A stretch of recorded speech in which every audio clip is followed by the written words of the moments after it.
प्रिय विद्यार्थियों, धोरारी education channel पे आपका स्वागत है।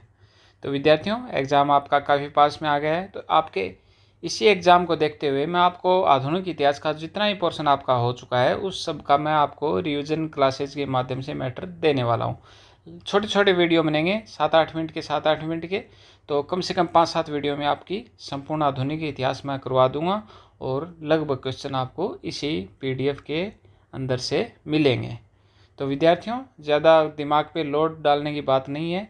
अभी 50 से 60 दिन का समय है आपके पास और डेली का टारगेट बनाइए। कम से कम 5-5 दिन का टारगेट लेके चलें। अपने टॉपिक है वो निर्धारित करें और कम से कम 2 से 3 सब्जेक्ट ही आप साथ लेकर चलें, क्योंकि अगर ज़्यादा सब्जेक्ट अब साथ लेकर चलोगे तो इतना टाइम नहीं है और आप उनमें उलझे रह जाओगे कि कौन से का कौन सा टॉपिक, कौन से का कौन सा टॉपिक।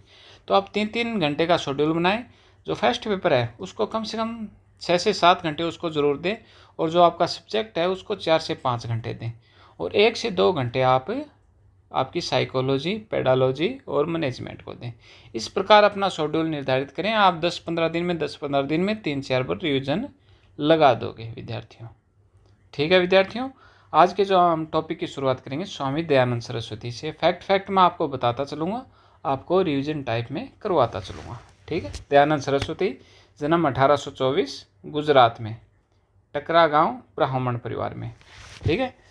इनका बचपन का नाम मूल शंकर और इन्होंने दीक्षा किससे ली? दांडी स्वामी पूर्णानंद जी महाराज से। ये आपको नाम ध्यान में रखना है, जिन महाराज से इन्होंने दीक्षा ली। ठीक है। सामाजिक कुरीतियों के विरुद्ध एक शक्तिशाली योद्धा के रूप में उभरे। एक ये फैक्ट आपको ध्यान में रखना है। 10 अप्रैल 1875 बम्बई में आर्य समाज की स्थापना की। आर्य समाज की स्थापना कहाँ की? बम्बई में 10 अप्रैल 1875 को, जिसे 1877 में लाहौर में इसका मुख्यालय मतलब स्थापित कर दिया या स्थानांतरित कर दिया। ठीक है। हिंदू समाज को हिंसा से मुक्त किया तथा स्वदेशी स्वभाषा पर बल देकर स्वराज्य की नींव तैयार की। यहाँ से भी आपका फैक्ट बनता है, आपके फर्स्ट ग्रेड में क्वेश्चन भी आ रखा है कि सर्वप्रथम स्वदेशी शब्द की जो जानकारी हमें कहाँ से मिलती है या स्वदेशी शब्द का प्रयोग किसने किया सर्वप्रथम? स्वामी दयानंद सरस्वती ने। तो स्वदेशी स्वभाषा स्वराज्य, ये आपको ध्यान में रखने हैं। कीवर्ड टाइप में आप ध्यान में रखना, स्वामी दयानंद सरस्वती।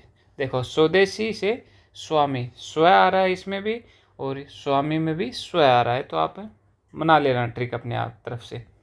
अच्छा, वेदों की ओर लौट चलो का संदेश दिया। और एक ट्रिक आपको ये भी ध्यान में रखनी है, मतलब महत्वपूर्ण बात है, जहाँ भी वेद शब्द आ जाएगा या वेद शब्द से रिलेटेड कोई भी क्वेश्चन आ जाए, आपको आंख मीच के स्वामी दयानंद सरस्वती कर देना है। ठीक है। आगरा में पाखंड खंडिनी पताका लहराई। ठीक है, ये आप देख लेना है। जनहित पर आधारित मर्यादित शासन का समर्थन किया इन्होंने। मर्यादित शासन का समर्थन इस प्रकार किया कि जिस प्रकार हम वर्तमान में हमारा देश संविधान के अनुसार चलता है, तो उसी प्रकार उस समय उन्होंने मर्यादित शासन का समर्थन किया, जिसे संविधानवाद भी कह सकते हैं। स्वामी जी के समस्त चिंतन का मूल स्रोत और आधार वेद हैं। देखिए, मैंने आपको पहले ही कह चुका हूँ, वेद जहाँ भी आ जाए आपको ध्यान में रखना है स्वामी दयानंद सरस्वती से। इन्होंने त्रेतवाद का प्रतिपादन किया और त्रेतवाद वेद उपनिषद दर्शन, यहाँ भी वेद आ गया, वेद उपनिषद और दर्शन। परोपकारिणी सभा की स्थापना 1883 में कहाँ की? उदयपुर में की और बाद में अजमेर स्थानांतरित। ये आप नोट लगा लीजिए, मोस्ट लगा लीजिए। ठीक है। इनके अनुसार 3 तत्व, इन्होंने 3 तत्व बताए। क्या बताए? ईश्वर, आत्मा एवं प्रकृति। तीनों ध्यान में रखने हैं, ईश्वर, आत्मा एवं प्रकृति।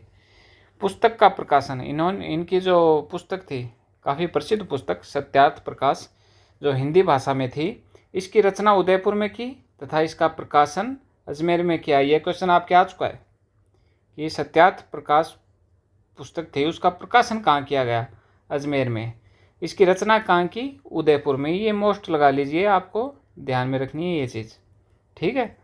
वर्ण व्यवस्था का आधार कर्म एवं गुण है। वर्ण व्यवस्था का आधार इन्होंने क्या बताया? कर्म एवं गुण है, ध्यान में रखनी है ये बात।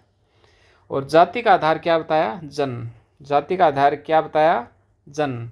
स्त्रियों को वेद पढ़ने के अधिकार का समर्थन किया। ये बात आपको ध्यान में रखनी है, नोटिस रखनी है कि स्त्रियों को वेद पढ़ने के अधिकार। ये देखिए कीवर्ड आ गया ना, वेद। वेद से रिलेटेड मैं आपको बता चुका हूँ, स्वामी दयानंद सरस्वती।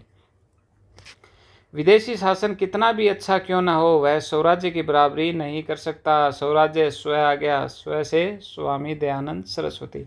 ये स्टेटमेंट आ चुका है आपके एग्जाम में, और नीचे नाम दे दिए 4, तो उनमें ऑप्शन क्या होगा, स्वामी दयानंद सरस्वती।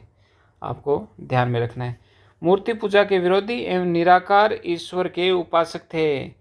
ये चीज़ें भी आपको ध्यान में रखनी पड़ेंगी, क्योंकि ऐसे भी क्वेश्चन बनते हैं। जैसे RS प्री में शायद क्वेश्चन बना था, स्वामी लाल मतलब महाराज वो लालदास जी से संबंधित क्वेश्चन था कि गृहस्थ से या गृहस्थ नहीं थे, ऐसे करके क्वेश्चन आया था। तो उसी प्रकार ये भी 4 और वैसे स्टेटमेंट देके और क्वेश्चन को बड़ा बनाएंगे, तो उसमें ऐसी चीज़ें डालेंगे कि मूर्ति पूजा के विरोधी थे या मूर्ति पूजा का विरोध नहीं करते थे। तो ऐसे दे सकते हैं, ये कोई विशेष बात नहीं है। तो आपको ध्यान में रखना है कि मूर्ति पूजा के विरोधी थे, निराकार ईश्वर के उपासक थे। एक आपको ध्यान में रखना है शुद्धि आंदोलन का। गौ रक्षा का समर्थन किया, गौरक्षिणी सभा की स्थापना की 1882 में। ये ऑप्शन तो रहने देना, लेकिन ये ध्यान में रखना गौरक्षिणी सभा की।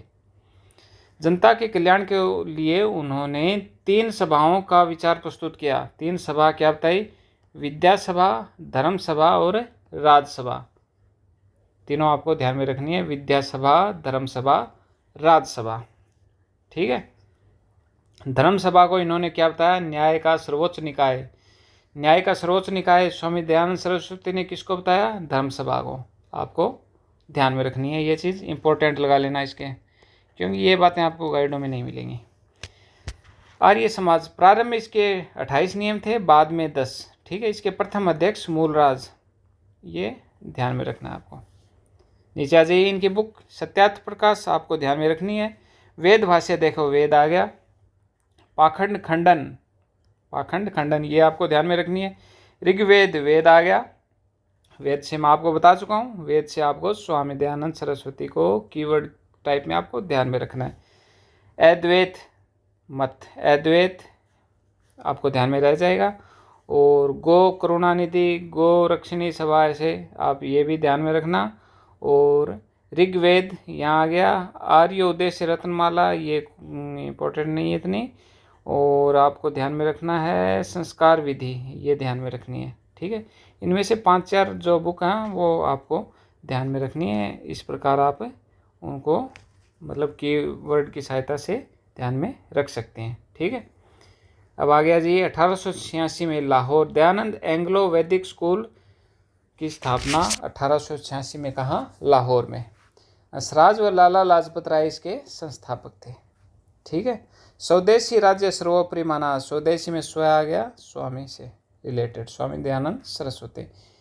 इनको हिंदू लूथर भी कहा जाता है। क्या कहा जाता है, हिंदू लूथर। 4 अवधारणा आपको मैं ऊपर ही बता चुका हूँ, यहाँ फिर से देख लीजिए। स्वराज्य, स्वधर्म, स्वदेशी और स्वभाषा, चारों ध्यान में रखनी है आपको।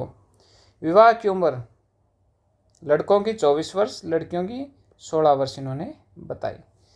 तीर्थ यात्रा व्यर्थ है, ये फैक्ट आपको इम्पोर्टेंट लगाना है, स्वामी दयानंद सरस्वती से रिलेटेड।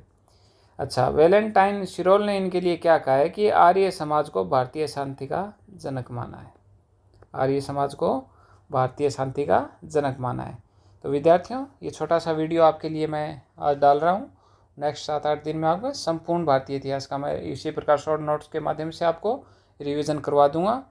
और लगभग विद्यार्थियों, आपको मैं फिर से वही बात कहना चाहूँगा कि ये नोट्स आपके लिए काफ़ी हैं। ज़्यादा मैटर पढ़ने का टाइम नहीं है और नहीं आपको पढ़ना चाहिए, क्योंकि दिमाग में और भी बहुत से सब्जेक्ट आपको डालने हैं। तो विद्यार्थियों, इसी के साथ मैं वीडियो का समापन करता हूँ। आप इस चैनल को सब्सक्राइब कर लें, लास्ट में यही कहूँगा मैं। धन्यवाद।